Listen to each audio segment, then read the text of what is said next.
శ్రీ గురుదేవ దత్త. నమస్తే, welcome to Suman TV. నేను పద్మిని. ప్రస్తుతంతో పాటు శ్రీ చక్రదత్త శ్రీపాద శ్రీ సాయి పీఠం వ్యవస్థాపకురాలు శ్రీమతి శ్రీలలిత గారు మనతో పాటు ఉన్నారు. మాట్లాడదామమ్మా. నమస్తే అమ్మా. జై గురుదత్త. జయ గురుదత్త. ఎలా ఉన్నారు? బాగున్నాను. చాలా చాలా సంతోషం మరొక్కసారి మీ సమయం ఇస్తున్నందుకు.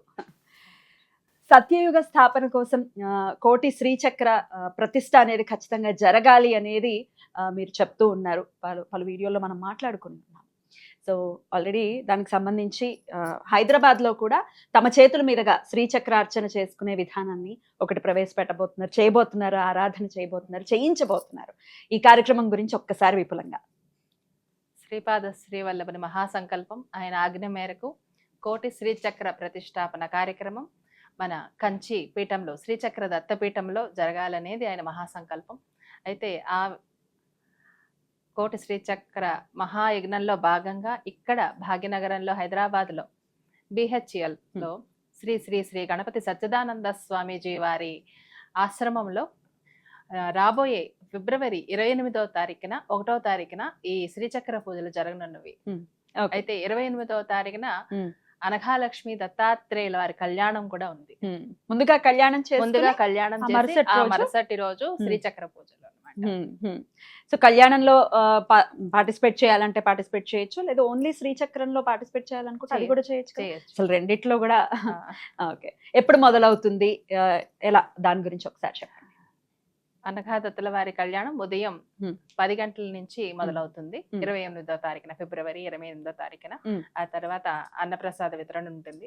ఎవరన్నా భక్తులు పాల్గొనాలి, వాళ్ళ చేతుల మీదుగా కళ్యాణం జరిపించాలనుకునే వాళ్ళు పాల్గొనవచ్చు. ఆ వెసులుబాటు ఉందా? ఎలా అంటే వాళ్ళ చదువుతారా, లేకపోతే ముందుగా రిజిస్ట్రేషన్ చేసుకుంటే వాళ్ళ పేరు, నక్షత్రం, గోత్రాలతో పాటు కళ్యాణంలో కూర్చోబెడతాం వాళ్ళు కూడా. సామూహికంగా ఆ మరుసటి రోజు శ్రీచక్రార్చన జరుగుతుంది. శ్రీచక్ర పూజలు జరుగుతాయి అన్నమాట. ఈ పూజలు సామూహికంగా కూర్చోబెట్టి లలితా సహస్రనామ పారాయణలతో మేము శ్రీయంత్రం ఇస్తాం అందరికీ కూడా. వాళ్ళందరి చేత కూడా లలితా సహస్రనామాలతో పారాయణం చేయించి మహాసంకల్పంలో వాళ్ళందరి పేర్లు చెప్పి అక్కడ ఇవన్నీ తీసుకెళ్లి కంచి శ్రీచక్ర దత్తపీఠంలో ప్రతిష్టాపన కార్యక్రమం జరుగుతుంది. ఇలా వారి చేతుల మీదుగా శ్రీచక్ర పూజ చేసుకుని ఆ యంత్రాన్ని గనక ప్రతిష్ఠిస్తే స్వామి పాదాల కింద ఏవైతే ప్రతిష్ఠింపబడతాయో దానివల్ల వచ్చేటటువంటి ఫలితం ఏమిటండి? మామూలుగా ఏదైనా గుడి మందిరానికి గాని ఏదైనా కైంకర్యం చేసుకుంటే అది చాలా రెట్ల ఫలితాన్ని ఇస్తుంది, వాళ్ళ వంశాభివృద్ధిని ఇస్తుంది అని చెప్తూ ఉంటారు. మన శ్రీపాద శ్రీవల్లభ చరితామృతంలోనే చూసినట్లయితే వాళ్ళ కర్మ ఫలితాన్ని కూడా అవి భస్మీపటనం చేస్తాయి. ఏదన్నా గుడులకు గాని విగ్రహాలకు గాని ఇలాంటి దత్తాత్రేయుల వారి కార్యక్రమంలో వాళ్ళు కైంకర్యం చేసుకున్నట్లయితే వాళ్ళ ఎన్నో జన్మల పాపాలు పటాపంచలు అవుతాయి. అట్లానే కాకుండా ఏదో పరిహారాలు చేస్తూ ఉంటారు కదా, ఆ పరిహారాలన్నీ కూడా ఒక్క చిన్న సులభప్రాయంగా ఆయన వాటి నుంచి విడుదల చేస్తాడు. ఎంతో మంది శ్రీచక్రార్చన పూజల్లో పాల్గొంటూ వాళ్ళ కోరికలు తీరాయని, వాళ్ళ కష్టాలు తీరాయని చెప్పి చాలా మంది భక్తులు ఫోన్ చేసి చెప్పడం జరుగుతుంది. ఇదివరకు కూడా జరిగాయి. ఎక్కడెక్కడ జరిగాయండి? తణుకులో జరిగాయి, పిఠాపురం శ్రీ శ్రీ గణపతి సచ్చిదానంద స్వామీజీ వారి ఆశ్రమంలో జరిగాయి, తణుకులో జరిగాయి, అట్లా చెన్నైలో జరిగాయి, అట్లా ఆంధ్రప్రదేశ్ లో ఒక 4-5 రాష్ట్రాల్లో జరిగాయి అన్నమాట. పలు చాలా సార్లు జరిగిందనమాట ఈ అర్చన. అయితే అవన్నీ సేకరిస్తూ ఉన్నారు, ఇంకా క్రమంలో ఉన్నారు కదా, ఎందుకంటే కోట్ అవ్వాలి కదా, అందుకని ఈ భాగ్యాన్ని అందరికీ అందిస్తున్నారు ఖచ్చితంగా. అయితే ఈ శ్రీచక్ర పూజలో మనం పార్టిసిపేట్ చేయాలి, పాల్గొనాలి అనుకుంటే కనుక ఏమైనా ఉంటాయంటే భార్యాభర్తలే రావాలి, లేకపోతే ఒక్కళ్ళైనా, ఇటువంటివి ఏమైనా ఉన్నాయండి? భార్యాభర్తలే రావాలని లేదు, ఎవరైనా రావచ్చు. ఒంటరిగానే పెళ్లి కాని వాళ్ళు కూడా వాళ్ళు, వాళ్ళ పెళ్ళవ్వాలి అంటేను అట్లా అనగా దత్తుల వారి కళ్యాణంలో కూడా పాల్గొనొచ్చు. ఖచ్చితంగా. అయితే ఇప్పుడు కొంతమంది ఇళ్లలో మనం చూస్తూ ఉంటాము, భర్తకేమో ఇష్టం ఉండదు, భార్యకేమో వెళ్ళాలి, అర్చన చేసుకోవాలి, పూజలు అవి చేసుకోవాలి అని కొన్ని ఇళ్లలో ఇటువంటి పరిస్థితి ఉంటుంది. మరి ఇట్లా ఉన్నప్పుడు ఎట్లా, ఓన్లీ వైఫై వచ్చి చేసుకోవచ్చా? ఖచ్చితంగా చేసుకోవచ్చు. మరి కాంచీపురంలోనే స్వామివారికి ఈ ప్రతిష్ట చేయటం కానీ దీని వెనకాల ఉన్నటువంటి రీజన్ ఏంటండి? కాంచీపురం భూమండలానికి నాభి స్థానం. తల్లి గర్భంలో నుంచి బిడ్డకి నాభిస్థానంలో నుంచే కదా, ఆ బొడ్డు నుంచే కదా ఆ ధాతువులన్నీ అంది ఆ బిడ్డ పోషణకి తోడ్పడుతుంది. అలాగే ఇక్కడ సత్యయుగ స్థాపనకి శ్రీపాద శ్రీవల్లభ స్వామి ఎన్నుకున్న క్షేత్రం కాంచీపురం. అయితే ఆయన అవతారం తీసుకున్న ప్లేసు పిఠాపురం. అవును. ఆయన అవతారం చాలించిన ప్లేసు, దర్బారు చేసిన ప్లేసు కురువాపురం. ఇప్పుడు సత్యయుగ స్థాపనకి కాంచీపురం. 3 పురాలే. ఆయన 3 పురాలను ఎన్నుకున్నాడు. ఆయన అవతారం తీసుకోవాలన్నా, ఆయన దర్బారు చేయాలన్నా, ఆయన అవతారం చాలించాలన్నా, మళ్ళీ సత్యయుగం స్థాపించాలన్నా కూడా అటువంటి పుణ్యక్షేత్రాలనే ఆయన ఎన్నుకునడం జరిగింది. ఓకే, అందుకనే అక్కడ స్వామివారు వేయించేస్తున్నారని చెప్పుకోవచ్చు. అయితే స్వామివారి 16 అడుగుల పంచలోహాల విగ్రహం కూడా అక్కడ ప్రతిష్ఠింపబడుతోంది. దాని గురించి కూడా ఒక్కసారి చెప్పండి. శ్రీపాద శ్రీవల్లభ స్వామి 16 అడుగులు పంచలోహ విగ్రహాలతో చేయించమని చెప్పి ఆజ్ఞాపించడంతో అక్కడ ధ్యాన మండపంలో 16 అడుగుల శ్రీపాద శ్రీవల్లభ స్వామి పంచలోహ విగ్రహం కింద అక్కడ లలితా త్రిపుర సుందరి కింద ఈ కోటి శ్రీ చక్రాలు ప్రతిష్ఠించడం జరుగుతుంది. ఎందుకంటే ఆ లలితా పరమేశ్వరికి దత్తుల వారికి భేదం లేదు. అమ్మే అక్కడ పురుష రూపంలో దత్తుని రూపంగా ఉంది, గురు రూపిణిగా ఉంది. అక్కడ మళ్ళీ కాంచీపురంలో ఇప్పటి వరకు అమ్మనే చూస్తున్నాం మనం. అవును. ఇప్పుడు గురు రూపంలో దత్తాత్రేయుల వారిని చూస్తున్నాం. అది మన భాగ్యం. రాబోతున్నారు. కలవు శ్రీపాద శ్రీవల్లభ అంటారు కదా భవిష్యత్ పురాణంలో. కలవు శ్రీపాద శ్రీవల్లభ, భవిష్యత్తులో ఈ కలియుగానికి ప్రభువు దత్తప్రభు శ్రీపాద శ్రీవల్లభుడే అని చెప్తుంది. అద్భుతం. అమ్మ, శ్రీచక్ర పూజ అనేది మాట్లాడుకుంటే, శ్రీచక్రం అని అంటే లక్ష్మీదేవి, లక్ష్మీ కృప కోసం, లక్ష్మీ కటాక్షం కోసం శ్రీచక్రాన్ని అర్చించండి అని వింటూనే ఉంటాం. అయితే ఇక్కడ శ్రీచక్ర పూజ చేసినది మళ్ళీ స్వామివారి దగ్గరకు వెళ్తుంది. ఓకే, కానీ అమ్మో మా చేతుల మీద మేము చేసాం కదా, మరి మా లక్ష్మి పరిస్థితి ఏమిటి అనే డౌట్ రావచ్చు. దీని ఒకసారి చెప్పండి. మా లక్ష్మి ఏమైనా వెళ్ళిపోతుంది అక్కడికి వెళ్ళి స్వామి దగ్గరికి, అయినప్పటికీ డౌట్ వచ్చే వాళ్ళ కోసం ఆన్సర్. మహాలక్ష్మి, మహాసరస్వతి, మహాకాళి స్వరూపంలో ఉన్నది ఆ లలితా త్రిపుర సుందరి.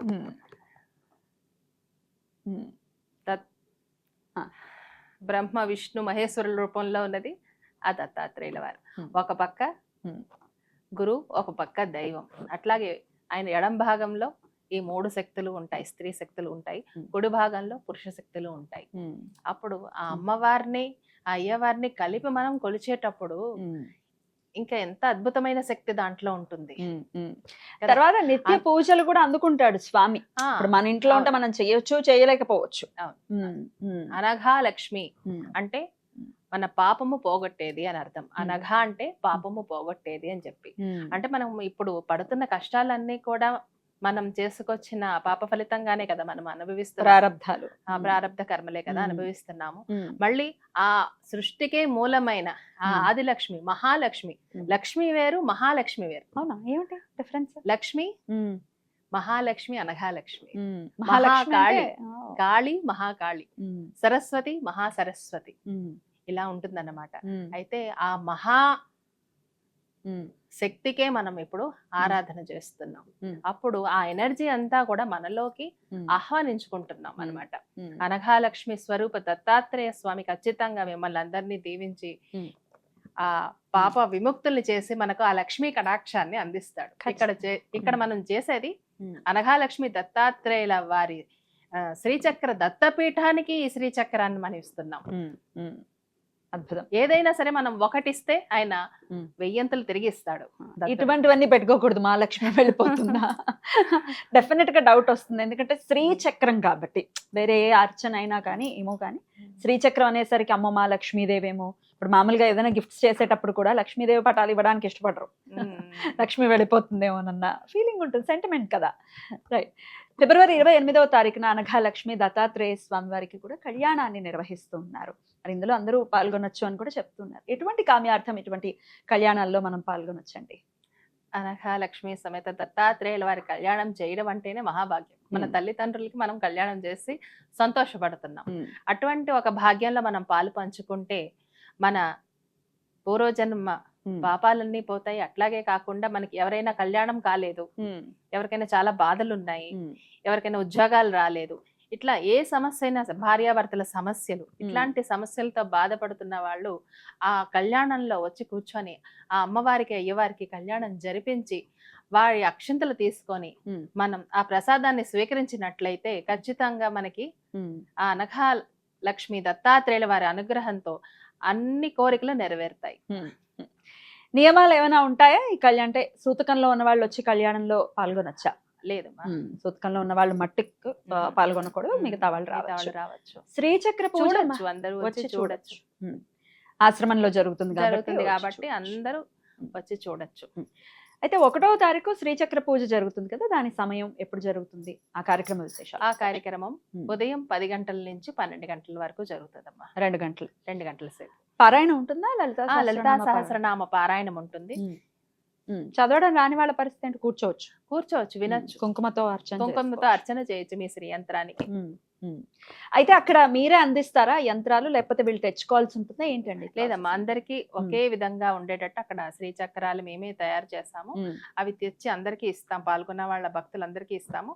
వాళ్ళ పేరు, నక్షత్రం, గోత్రంతో వాళ్ళు ఆ శ్రీ యంత్రానికి పూజ చేసి వాళ్ళ స్వహస్తాలతో పూజ చేసి ఇస్తారు. అవి తీసుకెళ్లి అక్కడ కంచిలో ప్రతిష్టాపన చేయడం జరుగుతుంది. ఎప్పుడు ఉండొచ్చండి సుమారుగా ప్రతిష్టాపన? అలాగే విగ్రహ ప్రతిష్ఠ కూడా ఎప్పుడు ఉండొచ్చు? విగ్రహ ప్రతిష్ట, ఈ కోటి శ్రీచక్రాలు కూడా ఒక్కసారిగా అవ్వాలనేది ప్రయత్నం. అందుకే ఇట్లాగా సామూహికంగా చేయడం మొదలు పెట్టాము. ఎందుకంటే అందరూ కంచి వచ్చి చేస్తారా అంటే అందరికీ వీలు కాదు. అందుకనే దత్తాత్రేయుల వారి ఆజ్ఞ ప్రకారం ఎక్కడెక్కడ ఆయన చేయించుకోవాలనుకుంటున్నాడో, ఎవరికైతే ఆ భాగ్యం అందిస్తాడో వాళ్ళు వచ్చి చేసుకుంటారు. ఖచ్చితంగా వాళ్ళు వచ్చి చేసుకుంటారు. సుమారు ఎంత సమయం పట్టొచ్చు?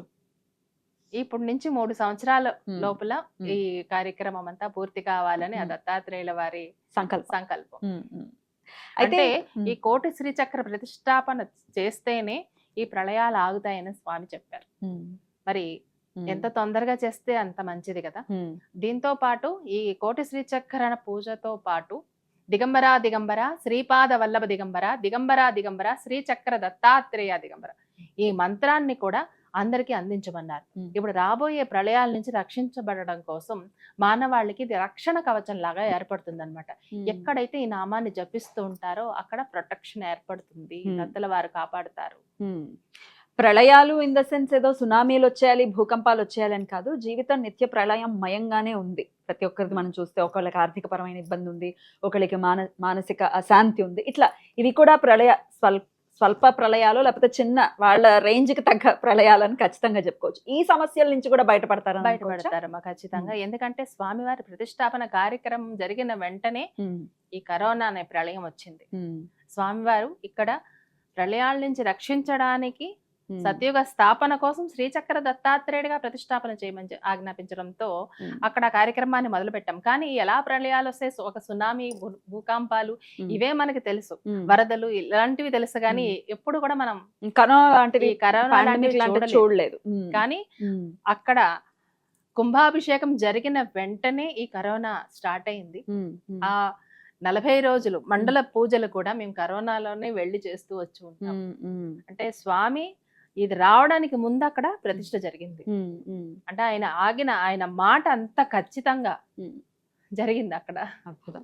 ఇంకా జరుగుతుంది. ఇంకా అయితే దత్తుణ్ణి గనక పట్టుకుంటే చాలా మందిలో ఉండేటటువంటి సంశయం ఇది. ఆయనను గనక పట్టుకుంటే ఫస్ట్ వచ్చేది కష్టం ముందు వచ్చేస్తుంది. భయపడిపోతాం ఖచ్చితంగా. అమ్మ బాబోయ్ ఇప్పుడు మొదలు పెట్టాము, అసలు అంతదాకా ఎందుకు. గురుచరిత్ర పుస్తకం నేను కొనుక్కున్నాను, నాకు కాల్స్ వచ్చాయి. గురుచరిత్ర పుస్తకం మేము కొనుక్కున్నామండి, ఇంటికి వచ్చిందండి, మొదలైపోయాయి మాకు కష్టాలు, రకరకాలు ఇంకేవో చెప్తూ ఉంటారు లిస్ట్.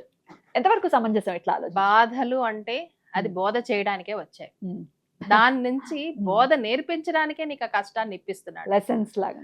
అవును ఖచ్చితంగా. నీ బాధల్ని అంత సులభంగా కూడా ఆయన బయటపడేస్తున్నాడు ఆ బాధల ద్వారా. కానీ నమ్మటం కష్టం కదా. ఇప్పుడు బాధ వచ్చిందంటే భయం వేసేస్తుంది. బాబా ఎందుకు వచ్చింది? అసలే ఒక ఎట్లా ఉందంటే ఒక మంచి ప్రచారం జరిగిపోయింది స్వామికి. నిష్ఠ అంటే నిష్ఠాగరిష్ఠుడు దత్తాత్రేయ స్వామి, ఆయన జోలికి వెళ్ళొద్దు అని చాలా ప్రచారం జరిగింది. నిజమేనా? అసలు మామూలుగా ఆయన్ని పట్టుకున్న వాళ్ళు ఎటువంటి కష్టాన్ని నుంచైనా ధైర్యంగా ఎదుర్కోగలుగుతారు. అసలు మనోధైర్యం కావాలి కదా దేన్నన్నా ఎదుర్కోవాలంటే. కష్టాన్ని చూసి ఖచ్చితంగా. పారిపోకూడదు కదా, ఆ ధైర్యాన్ని ఇస్తాడు స్వామి. కష్టపెట్టిన ధైర్యాన్ని మాత్రం ఇస్తాడు. కష్టపెట్టిన ధైర్యాన్ని ఇస్తాడు. మిగతా చోట ఆ ధైర్యం అనేది మనకి కనబడదు. అధిగమించిన తర్వాత ఏదైనా సరే మనం ఎదుర్కోవాలి.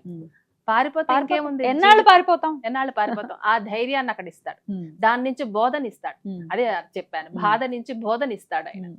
యోగ మార్గానికి, ముక్తి మార్గానికి ఎన్ని బాధలు వచ్చినా కూడా నువ్వు ధర్మాన్ని పట్టుకొని ఉంటావా, న్యాయాన్ని పట్టుకొని ఉంటావా, కిందకి జారిపోకుండా ఉంటావా అనేది పరీక్ష పెడతాడు.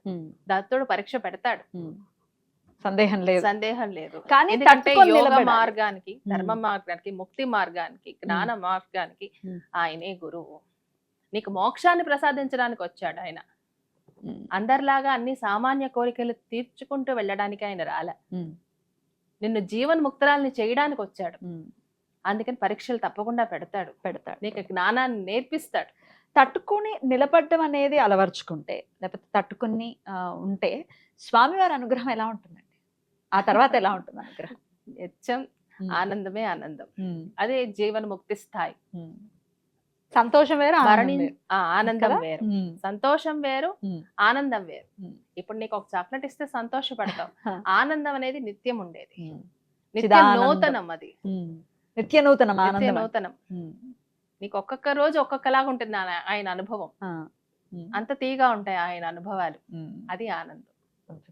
అది పొందాలి, అది సాధించాలి అంటే ఖచ్చితంగా మనోనిబ్బరం అవసరం. చిన్న చిన్న కష్టానికి కదిలిపోకుండా, ఖచ్చితంగా కదిలిపోతారు. వాళ్ళ ఒక్కొక్కళ్ళు ఒక్కొక్కలా తీసుకోవచ్చు. కొంతమంది పెద్ద కష్టాన్ని కూడా చాలా సింపుల్ గా తీసుకుంటారు. కొంతమంది చిన్న కష్టాన్ని కూడా చాలా ఎక్కువగా భూతద్దంలో పెట్టి భయపడిపోతూ ఉంటారు. ఎండ్ ఆఫ్ ది డే ఆయన పాదాలని, ఇంతకీ అసలు ఆయన పాదాలను ఎలా పట్టుకోవాలండి? అది చెప్పండి. ఎలా పట్టుకోవాలి చెప్పండి, ఎలా పట్టుకోవాలి ఆయన పాదాలను? నమ్మకంతో. జై గురుదత్త. శ్రద్ధతో, భక్తితో, ప్రేమతో, నమ్మకంతో ఉన్నప్పుడు నిన్ను వదలడు. నీలో ఉన్న దత్త స్వరూపాన్ని నువ్వు తెలుసుకోవడానికి ఆయన వచ్చాడు. నామస్మరణ చేస్తే దత్తం అవుతాడు. స్మరణ మాత్రం సంతుష్టన. చిన్న విషయానికే సంతోషపడిపోతాడు. ఆయన తలుచుకుంటే చాలు సంతోషపడిపోతాడు. నువ్వు ఏ పూజలు వ్రతాలు ఏమి చెయ్యక్క అవసరం లేదు. దత్తా దత్తా అని పలకడానికి 1,000,000 జన్మల పుణ్యం కావాలి. 1000 నాలుకలున్న శేషనాగు కూడా ఆయన్ని పలకడానికి, ఆయన గురించి చెప్పడానికి ఆయనకి సరిపోలేదట. అటువంటిది మనం ఎంత దత్తుడి గురించి చెప్పడానికి. ఖచ్చితంగా. కానీ ఎప్పుడు నీ పాప కర్మ అంతా తగ్గుతుందో, పుణ్య కర్మ ఎప్పుడు మొదలవుతుందో అప్పుడే నువ్వు దత్తుడిని పట్టుకోగలుగుతావు. అసలు ఆయన గురించి తెలుసుకోవటం అనేది మొదలు పెట్టాము అంటే ఆయన అనుగ్రహం ఉందని అర్థం. ఆయన భక్తుల్ని ఆయనే ఎన్నుకుంటాడు. ఆయన భక్తుల్ని ఆయనే ఎన్నుకుంటాడు. ఆయన పని చెయ్యాలంటే కూడా ఆయన అనుగ్రహం ఉంటేనే, ఆయన చేయించుకుంటేనే చేయగలుగుతాం. కానీ నువ్వు చెయ్యాలి, నేను చెయ్యాలి అనుకుంటే ఇది జరిగే పని కాదు, చెయ్యలేం. ఎప్పుడైతే నీలో ఉన్న అహంకారం, నేను అనే అహంకారం తొలగుతుందో అప్పుడే నువ్వు దత్తుడిని నిజంగా పట్టుకోగలుగుతావు. జీవన్ముక్తికి మార్గం అవుతుంది దత్తాత్రేయ స్వామి అనుగ్రహం కనుకుంటే, ఆయన కనుక ఆశ్రయిస్తే అనేది అర్థమవుతున్నటువంటి విషయం. అయితే ఈ 1,000,000 శ్రీచక్ర ప్రతిష్ట ఏదైతే ఉందో దిగ్విజయం అవ్వాలని మనస్ఫూర్తిగా కోరుకుంటున్నాను. హైదరాబాద్ లో జరగబోతుంది రేపు ఫిబ్రవరి 28వ తారీఖున, అలాగే 1వ తారీఖున 2 రోజులు కూడా కార్యక్రమాలు జరుగుతాయి. కాబట్టి ఖచ్చితంగా ఈ పరిసర ప్రాంతాల్లో ఉన్న వాళ్ళు పాల్గొనండి కార్యక్రమంలో. మరి ఓన్లీ హైదరాబాద్ లోనేనా, ఇంకా వేరే ప్రాంతాల్లో ఏమైనా వచ్చే అవకాశం ఉందా అంటే ఒకసారి చెప్పండి దాని గురించి కూడా. ఎక్కడ ముందుగా శ్రీ గణపతి సచ్చిదానంద స్వామీజీ వారికి కృతజ్ఞతలు చెప్పుకోవాలి. ఈ సందర్భంగా బాలస్వామి వారికి కూడా కృతజ్ఞతలు చెప్పుకుంటున్నాను. ఎందుకంటే ఇక్కడ జరిగే కార్యక్రమం వారికి తెలుసు, ప్రతి కార్యక్రమం కూడా తెలుసు. అలాగే పోయిన సంవత్సరం పిఠాపురంలో మనకి అవకాశం ఇచ్చారు వారి ఆశ్రమంలో, అలాగే అక్కడ ఘనంగా జరిగాయి. అట్లాగే ఇప్పుడు కూడా వారి ఆశ్రమంలోనే జరుగుతున్నాయి వారి దివ్య ఆశీస్సులతో. కనుక అందరూ వచ్చి దత్త స్వరూపాలుగా మారాలి. అందరూ ఈ దత్తుణ్ణి వదలకుండా పట్టుకొని ఆయన గురించి తెలుసుకొని తత్వంలో మునగాలి అనేది మీ ఆకాంక్ష. ఖచ్చితంగా. ఇంకా ఏమైనా ప్రాంతాల్లో అంటే వైజాగ్ లో కానీ విజయవాడలో కానీ తప్పకుండా ఇక ఇటువంటివి ముందు కూడా ముందు ఉంటాయి. ముందు చాలా ముందు. చోట్ల జరగబోతున్నాయి, జరుగుతాయి. జరిగినప్పుడు అందరికీ తెలియజేస్తాం. ఖచ్చితంగా తెలియజేస్తాం. మరి ఇప్పుడైతే హైదరాబాద్ లో జరుగుతోంది కాబట్టి ప్రతి ఒక్కరూ వినియోగించుకోవాల్సిందిగా మనం చేస్తున్నాం. చాలా చాలా కృతజ్ఞతలండి. కార్యక్రమానికి సంబంధించిన వివరాలని మాకు అందించడం, అంటే ఇక్కడికి వచ్చారు బట్ చెప్పమంటే దాని గురించి కూడా తెలియజేశారు. అలాగే మన ఛానల్లో లైవ్ కూడా ఉంటుంది 28వ తారీఖు, అలాగే 1వ తారీఖు లైవ్ కూడా ఉంటుంది కాబట్టి ఖచ్చితంగా వీక్షించండి. చాలా కృతజ్ఞతలమ్మా. నమస్తే. జై గురుదత్త. జయ గురుదత్త.